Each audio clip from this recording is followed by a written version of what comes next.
皆さん、こんにちは、エマです。このポッドキャストでは優しい日本語でいろいろなトピックについてお話ししています。皆さん、今日もいかがお過ごしですか？今日はポッドキャストに入っていく前に一つだけ皆さんにお伝えしておきたいことがあります。それがこの前も YouTube で投稿したんですけど、私が2月の後半から3月の初めらへんまで、3月の5日くらいかな、そのくらいまで休暇を取ることにしました。2週間ぐらい休暇を取るので、その間、動画はもしかしたら上がるかもしれないけど、今私の授業を受けてくれてる生徒さん、ちょっとレッスンがその間できないんですけど、また、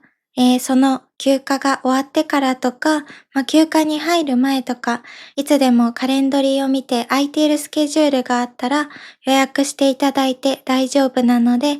休暇の間はお会いできないんですけど、また楽しみに待っていてくれると嬉しいです。では、最初にお話ししたかったことはこれだけなんですけど、今日の動画で、今日のポッドキャストでお話ししていくのは、私の最近のスマホとの付き合い方、パソコンとの付き合い方とか、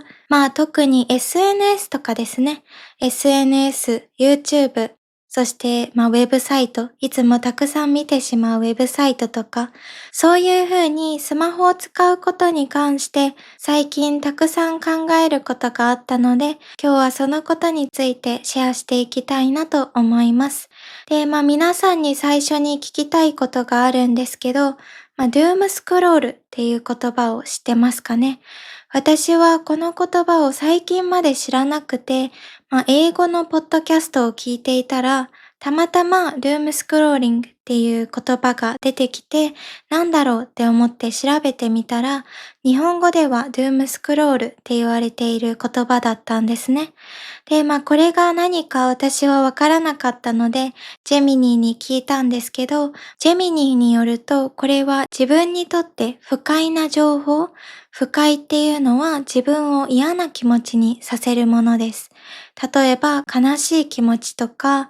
イライラする気持ちとか、なんか嫌だなって思うこと、これが不快な気持ちなんですけど、この不快にする情報とか、ニュースとか動画とか、そういうものを見続けること、見るのをやめられずにずっと見てしまうこと、これをドゥームスクロールっていうみたいです。で、私が最初にこのドゥームスクロールについて考えたときは、そういうネガティブなことだけじゃなくて、ポジティブなこともドゥームスクロールなのかなって思ってたんですね。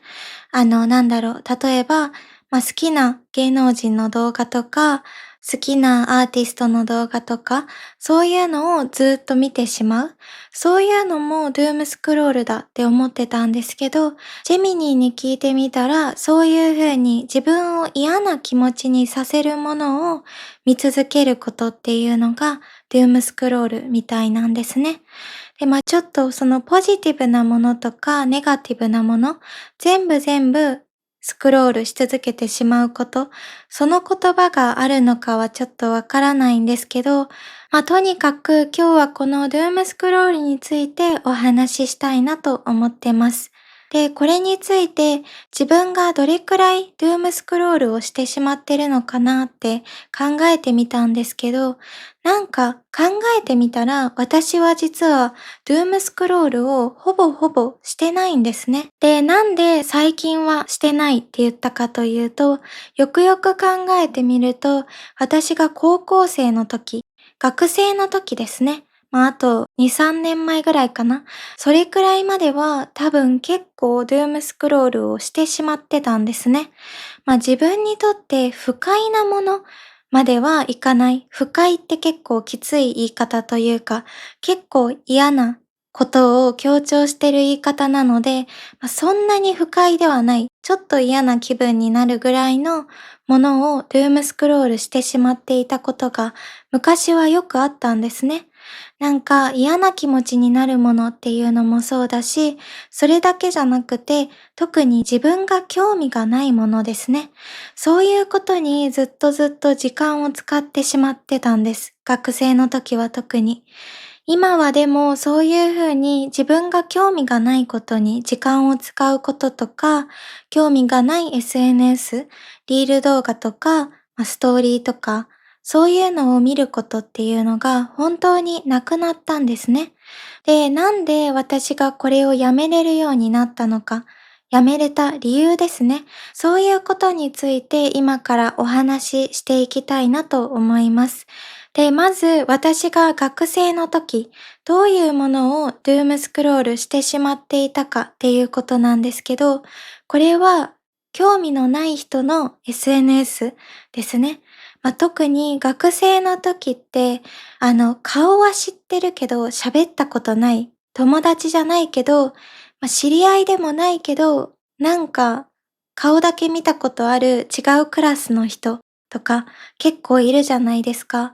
で、今はどうかわからないんですけど、私が高校生の頃って、そういう人たちとも普通にインスタとかではたくさんつながっていて、そういう人のストーリーとか投稿とか、たくさんたくさんインスタに上がってきてたんですね。で、私もなんでかわからないけど、なんか見ないといけないというか、なんか見なかったら話についていけないから見た方がいいとか、そういう理由で見てたことがよくあったんですね。なんか自分が見たくて、本当にその人たちの生活を知りたくて見てるっていうわけじゃなくて、ただただフォローしている人の中にいるからとか、ただただ流れてくるからとか、なんならその話についていけないからとか、そういう理由で見ることをやめることがなかなかできなかったんですね。でも正直これに関して私はすごく後悔してて、なんでかというと、そういうふうに、知り合いじゃない違うクラスの人とかって、正直、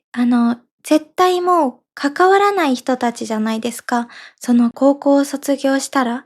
もうさよならというか、だって今まで友達でもなかったから、その高校を卒業した後に、何かがきっかけで友達になることはあるかもしれないけど、99%ないですよね。きっとその人たちと話すこともないまま、どんどん大人になっていくと思うんですけど、私は高校生の時はそういうふうに気づくことができなくて、全く興味がない人の私生活、カフェに行ってるストーリーとか、誰かと誰かが付き合ってるとか、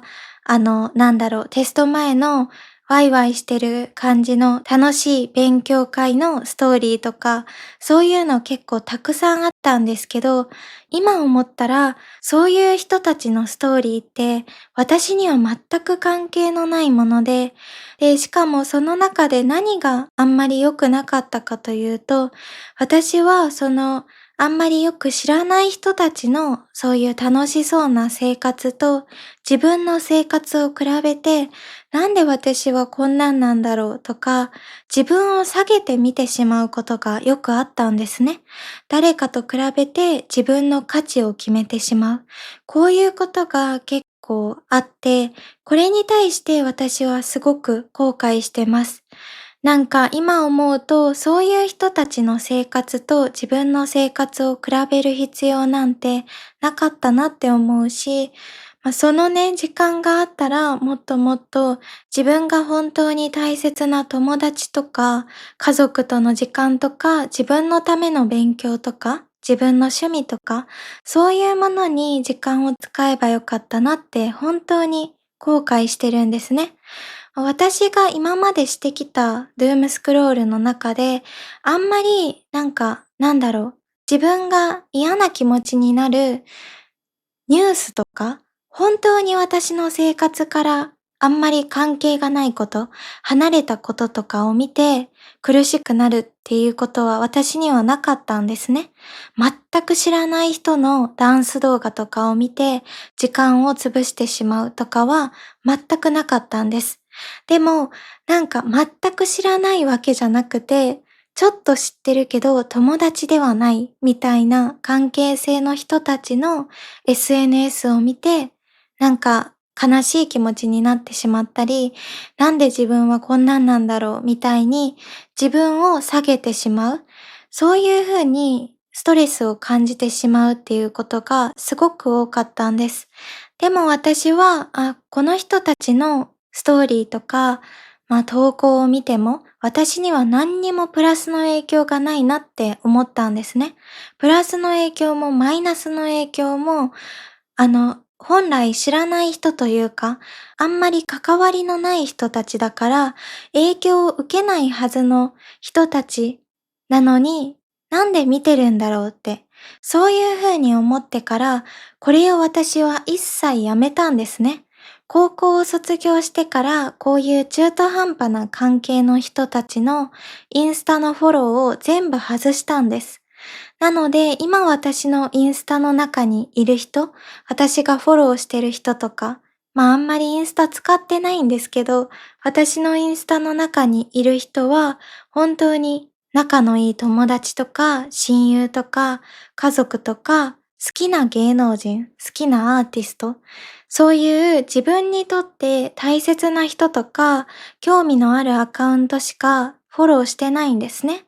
そしたら何が起こるかというと、いくらストーリーとかを見ても、私が好きなコンテンツ、レシピとか映画とかドラマとか、可愛い芸能人とかかっこいい芸能人とか、そういう人たちしか出てこないんです。そういう人たちで溢れてる。なので、私にとってインスタっていうのは、全くマイナスな影響をもらうものじゃなくなったんですね。どういうことかというと、特に私は映画とかドラマとか本が好きなので、この3つのジャンルのアカウントをフォローしていることが多いんですけど、特にリール動画とかだったら、アルゴリズムが影響で、自分が興味のあるものとか、自分がよく見てるものに関係するコンテンツがたくさん流れてきますよね。なので、私のインスタに流れてくるリール動画は、本当にほとんどが映画の紹介とか、ドラマの紹介とか、名言、いい言葉とか、本の紹介とか、そういうふうに自分の興味があるものだけなんですね。そしたら私も、この映画面白そうとか、このドラマ見たいなとか、次この本読もうとか、そういうふうに自分にとってワクワクするものがたくさん流れてくるようになるんですね。で、しかも私はそういう人たちをフォローするときに、英語を話す人のアカウントばっかりをフォローしてるので、英語を勉強している私からしたら、リール動画を見るだけで英語の勉強にもなったりするんですね。別に英語の勉強しようって思ってなくても、自分が好きな映画とかドラマとか本を探してたら勉強になってたみたいな。自分にとってポジティブな気持ちになるっていうだけじゃなくて、気づいたら学んでたこともよくあるんですね。で、他にも友達のストーリーとか家族のストーリーとか、そういうものって正直私は別に興味があるわけではないんですね。大切な友達だからって言って、私生活を覗きたいっていうわけでもないし、大切な家族だからって言って、別に家族がどこ行って遊んでても、私はそこまで気にしない性格というか、別にあんまり見ないんですね、ストーリーを。でも、たまたま見たとしても、大切な人たちだから別に時間の無駄ではないじゃないですか。わかるかな？その全く知らない人たち、友達でもないし、顔だけ知ってるな、みたいな高校の同級生たちのストーリーを見てたら、なんでこの人たちの生活を私は見てるんだろうって正直思うことがあるんですけど、大切な人たちのストーリーだったら何にも思わない。ただただ、楽しそうだな、だけなんですね。楽しそうでよかったとか、幸せそうでよかったとか、そんな感じで別に何にもないんです。私に対しての影響が。だから別にそういう風にストーリーとか投稿とかを見ても、なんか自分にとってマイナスになることは全くないんですね。なんか前まで私結構 SNS イコールダメなものだからやめたいっていうお話をしてたと思うんですけど、こういう風に変えてからはやめたいとは思わなくなったんですね。むしろ別にその SNS、インスタを見ることで私は大好きなアーティスト、IU ちゃんとか藤原さくらちゃんとかを見て可愛いなとかいい曲だなって思って幸せになるし、映画とかドラマの紹介を見て面白そうっていうワクワク、ポジティブな気持ちになるし、友達の投稿とか見ても楽しそうだなーって思う。だからこういう風にポジティブな気持ちになるなら、インスタとか SNS を使ってもいいかなって最近思うようになったんですね。なので今は SNS をやめようとは思ってなくて、むしろ見たかったら全然見てます。言っても長くても30分ぐらいとかで、基本的に1日10分ぐらいしか見ないんですけど、それでもそんな感じで最近は使ってますね。前まではね、全く使いませんって言ってたんですけど、全然使ってます、最近は。で、結構こういう風に考えるようになってから、SNS との付き合い方もうまくできるようになったし、もし今 SNS との付き合い方、自分にとって悪い影響というか、なんでこんなのに時間使ってるんだろうってたまに思ってしまう方は、ぜひ、自分が興味のないアカウントとかは外して、自分が興味のあるものだけ見る。そしたらきっと皆さんのリール動画とかもアルゴリズムで楽しいものになると思うので、ぜひぜひ興味ある方は一度試してほしいなと思います。で、他にも私が最近よく使ってるサイトは、YouTube と、Pinterest ですね。この2つはめっちゃ使ってます。でも YouTube もさっき言ったインスタと全く同じで、自分が興味のあるものだけを見てるので、ショート動画とか普通におすすめに出てくる動画とかも、私は自分が好きそうなもの、結構自分に興味があるものしか出てこないんですね。で、もちろん毎日使ってたら自分に興味がないものとか、正直あんまり好きじゃないタイプのコンテンツとか出てくることってあるんですね。でもそういう時に皆さんにぜひ試してほしいのが、興味がないみたいなボタンがあるんですね。これは自分にとって興味がありませんみたいなボタンを選べて、多分それを押したら次からあんまりそういう自分に興味がないコンテンツを YouTube がおすすめしてくるっていうことが減ると思うので、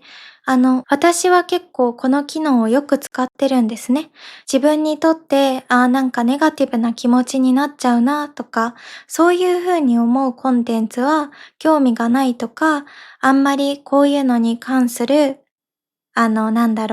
コンテンツを表示しないみたいなボタンがあるので、それをいつもよく押してますね。今後の私のおすすめ欄のために、ちょっとめんどくさいかもしれないけど、多分ね、変わると思う。影響があると思うので、私は結構それを使うようにしてます。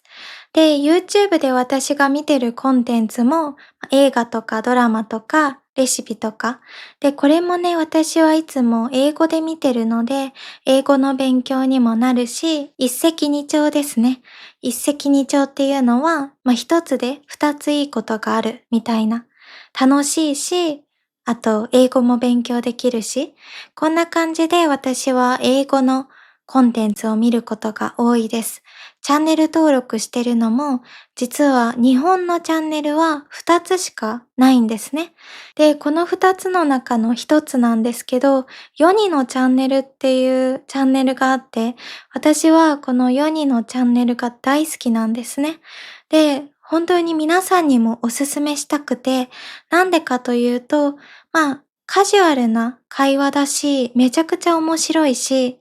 その男性アイドル4人のチャンネルなんですけど、今はね、ちょっと3人で活動してるんですけど、そのみんなの話がすごくすごく面白くて、で、会話も本当に台本なし、スクリプトなしで、ただただその人たちが話してるから、きっと皆さんの日本語のリスニングの役にも立つと思うんですね。めっちゃ面白いのでおすすめです。全然この動画を今日紹介するつもりではなかったんですけど、ただただ今話してたら、そういえばめっちゃ面白い日本のチャンネルあるなって思ったので、ちょっと紹介させていただきました。ぜひぜひ興味あったら見てみてください。で、もう一つ、ピンタレストなんですけど、これも私が大好きなサイトで、もう私はね、正直ピンタレストはずっと見てますね。ちょっとした隙間時間があったらすぐにピンタレストに行って、私は絵を描くことが好きなので、そういうアートの作品を見たり、あと最近ハマってる粘土の作り方、粘土のデザインを見たり、あとは何かな、DIY とかも調べたりしますね。他にも服、ファッションとか、そういう風に何かデザイン系のものが見たいなって思った時は、絶対にピンタレストに行ってます。でも、ピンタレストも私は無意味にそのサイトに行ってるわけじゃなくて、例えば、なんか可愛い春服のコーデないかなとか、こういう DIY したいんだけど、いいアイデアないかなとか、なんか可愛い絵のデザインないかなとか、そういう風に何か探したい時に、ちゃんと目的を持って、これを探そうっていう気持ちを持ってピンタレストに行くことが多いんですね。ピンタレストを見ることが多いです。なので、このインスタグラム、YouTube、ピンタレストは私にとって全くマイナスになるものではなくて、ネガティブな気持ちになってしまうようなものではなくて、むしろポジティブな気持ちですね。さっきも言ったようにワクワクした気持ちとか、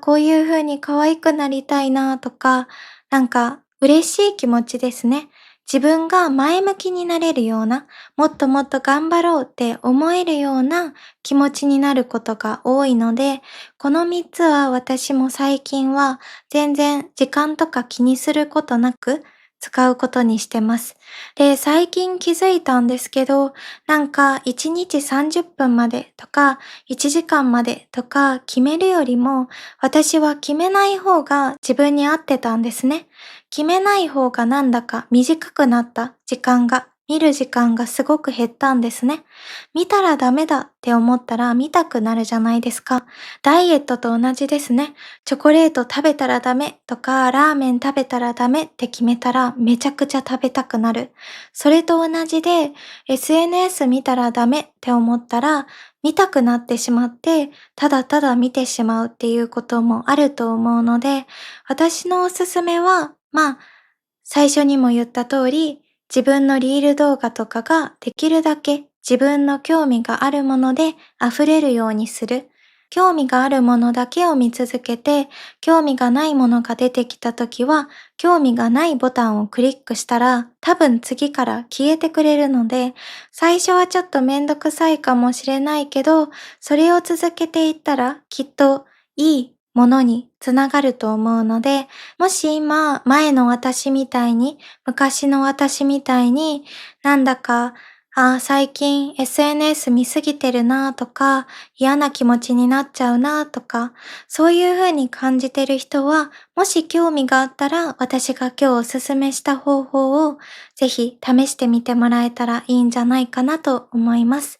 では皆さん今日はこんな感じで、最近の私の SNS との向き合い方、インターネットの向き合い方についてお話ししてみました。いかがでしたか？今日も楽しんでいただけていたらすごく嬉しいです。